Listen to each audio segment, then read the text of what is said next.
Hello, my name is Kaitlyn Nielson, and I will be talking about one of Herman Melville's short stories.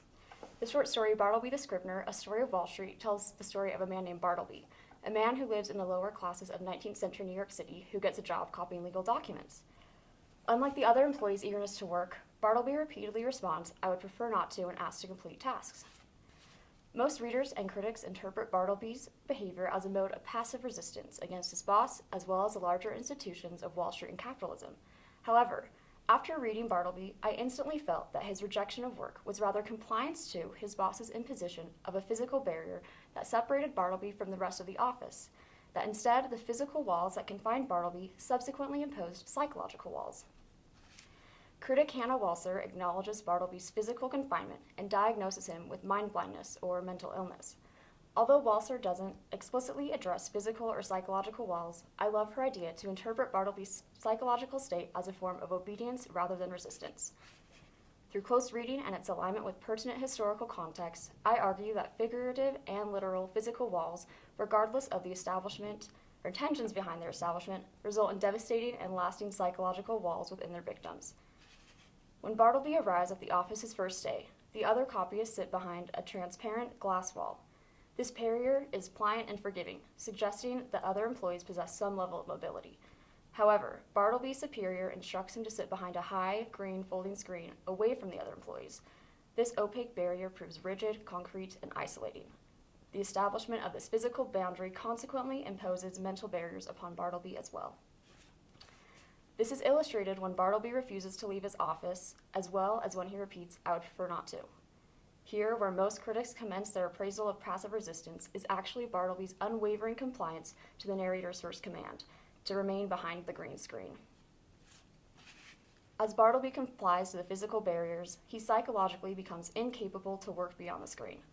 Eventually, Bartleby's refusal of work results in his forcible removal from the office, when he eventually lands in prison and dies in consumption. This morbid story becomes much more relevant when aligned with the historical context or historical walls in which Melville wrote and in which Bartleby takes place. Melville's 19th century New York City saw the implementation and questioning of so-called walls, complete in their physical and psychological restrictions. A pertinent wall that affected a significant fraction of the lower classes, and most likely Melville and his fictional characters, was the tenement houses of Manhattan's Lower East Side. Beginning in the 1830s, the growing immigrant and lower classes were herded into tight quarters for a big buck out of a lack of safer and more affordable options. The precarious construction and hazardous conditions of these buildings not only altered their inhabitants' physical states, but their psychological states as well. This phenomenon is best illustrated in Jacob Riis's book, How the Other Half Lives. Riis describes the physical walls of the tenement houses as such. Families were crammed into one room, 12 by 12, with 5 families living in it. And there were filthy yards, dark, damp basements, and leaking garrets, shops, outhouses, and stables converted into dwellings. Further, Riis depicts how the physical walls caused psychological walls to emerge within the tenants. From the crippling disease and infection, immense poverty, crime, and manipulation invoked by tangible confines, many forms of psychological distress arose. For example, Riis details the death of a child by suffocation due to foul air, a small family that took poison together, and a young mother who threw herself out of a window due to these tenement conditions. Countless examples illustrate the dangerous psychological impediments that are brought by physical walls, and Bartleby proves just one more example.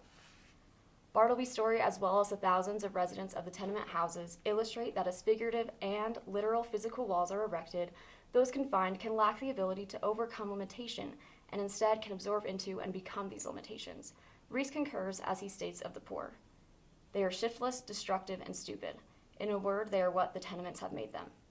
After reading Bartleby, I always feel that Melville is calling us readers to action, to dismantle the societal walls that inhibit thousands. Lastly, Riis states that walls are often carried up to a great height without regard to the strength of the foundation walls. Ultimately, what's at stake here are the current and future societal walls that emerge from the foundations we set as society, such as Bartleby's boss and the proprietors of the tenement houses. Hence, before it is too late, we must ask ourselves what foundations are supporting the physical walls of immigration, welfare aid, education, unemployment, gender roles, and other current issues. By analyzing the physical walls of society and dismantling or strengthening them when necessary, we can grow stronger together as a community, help those on the margins feel included, and ultimately make the world a better place. Thank you.